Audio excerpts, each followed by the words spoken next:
I'm going to get in a lot of trouble for this video because I'm going to take on an investment belief that a lot of people have. And that belief is that the S&P 500 is one of the least risky ways to invest in stocks. And as Mark Twain said, it ain't what you don't know that gets you in trouble. It's what you know for sure that just ain't true.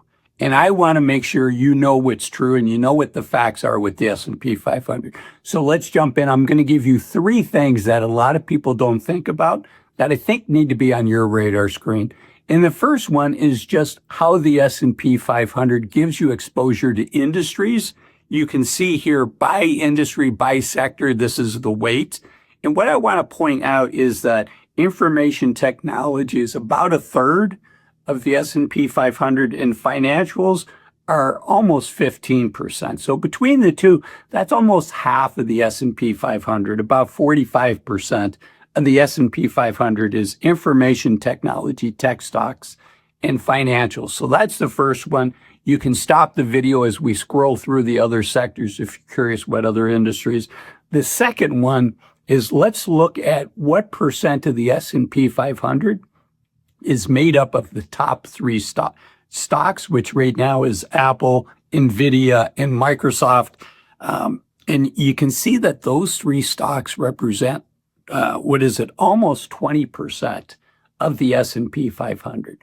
So if I told you, here's a low risk portfolio, and by the way, my top 3 stocks represent 20% of your portfolio, you'd say, boy, Azul, I really hope you're right. Because if you're wrong, this could hurt me. Now, a lot of people say, hey, 80-90% of active managers cannot beat the S&P 500. So why don't I just invest in the S&P 500? And the reason you don't just invest in the S&P 500, because it's about more than just your investment performance. It's also about the risk that you're taking to achieve those goals. And so you want a portfolio that's designed for your risk tolerance, for your unique situation. None of what I'm sharing is financial advice because I don't know your situation, but it's important that you know about 45% of the S&P 500 is either in tech or financials, and that the top 3 stocks represent about 20%. So that's why those are 2 of the reasons that it can be risky. But there's another really important risk. Before we go there, I want to share with you what you can do to prepare and to make sure that you have a portfolio that reflects your unique situation. And the gold standard for this, of course, is to work with a financial advisor. And mea culpa, I was a financial advisor for over 20 years. I'm now retired. And so I think that's the gold standard. I know a lot of folks are not going to pay the 1% a year that most fiduciary many charge. If that's you, I urge you to use software designed to help you do this as opposed to try to build something in Excel or Google Sheets yourself. The software I like is called Bolden. It used to be called New Retirement. And whether you're 55, 60, 65 preparing for retirement, or you're in your 30s and you want a financial plan to help you get to your goals, I urge you to use software designed to help you achieve that. You can sign up for Bolden at this link here. This video is not sponsored by Bolden, but I am an affiliate, so a small piece of what you pay for Bolden will support the channel. As I record this, it's very affordable, about $120 a year. It's going to take a lot of time to build your own financial plan in Excel or Google Sheets. It's just too easy to make a mistake. Okay, let's keep going. So we talked about the top 3 stocks. Now what happens if we look at the top 5 stocks? And so we're adding Amazon at almost 4% of the S&P 500 and Facebook, now called Meta. And that gives us the top 5 holdings, I should say, as of February 25th for all of these at 26.32%. The other thing I should mention is that the S&P 500 doesn't give you the exact percentages. So these numbers, this is from Investopedia, and they got these numbers from the SPY, which is an ETF that tracks the S&P 500. Okay, now if you're curious what the top 25 stocks are, we can quickly or slowly scroll through this. You can pause your video, but I want to share with you what the three risks are. One we already talked about is concentration, but the next risk is really valuation. If you look at any valuation measure, for sure, can I say that the S&P 500 is overvalued? No, I can't. And anybody that tells you it's definitely overvalued, is speculating at best, because none of us have a crystal ball.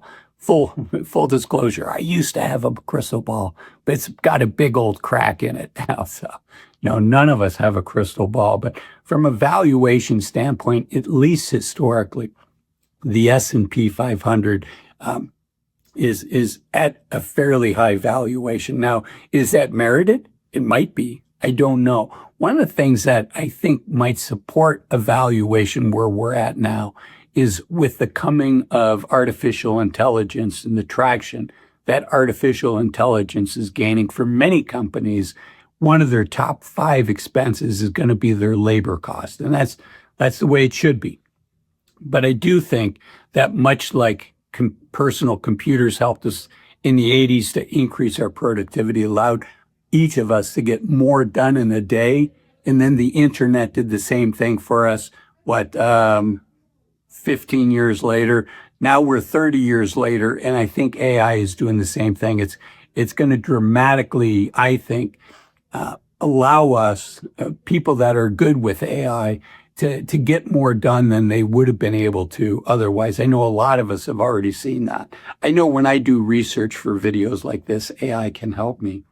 And the other thing that I think is interesting that a lot of us don't give much thought to is, what would happen if people just blindly bought the top 500 stocks, regardless of price, because the 90%, 80% of active managers can't beat the S&P 500. If all of us did that, there'd be no pricing mechanism, right? And if we think valuations are high now, they could get really out of skew. We had something like that happen once before in American history. There were stocks called the Nifty 50. That a lot of people invested in, and the stocks got decoupled from their fundamentals. And anytime that happens, we saw that happen in the dot-com bubble as well, where, valuations were just going crazy. Anything with .com, people were buying, and that worked until it didn't. The same thing happened with the Nifty 50. It had a fairly large correction. Is that happening with the S&P 500? To get disconnected from the fundamental values, as long as that final marginal person is looking at the fundamentals, that should help keep prices anchored in fundamentals. And I think we're far away from people just blindly buying the S&P 500 and not having people do valuations. But it's something that should be on your radar screen. The other thing, remember, if we go back to the list of the top 3 stocks here, which is Apple, Nvidia, and Microsoft, Apple's trading at a healthy PE, and they've got some AI. They're behind in AI, a lot of people would say. And Nvidia's had a heck of a run.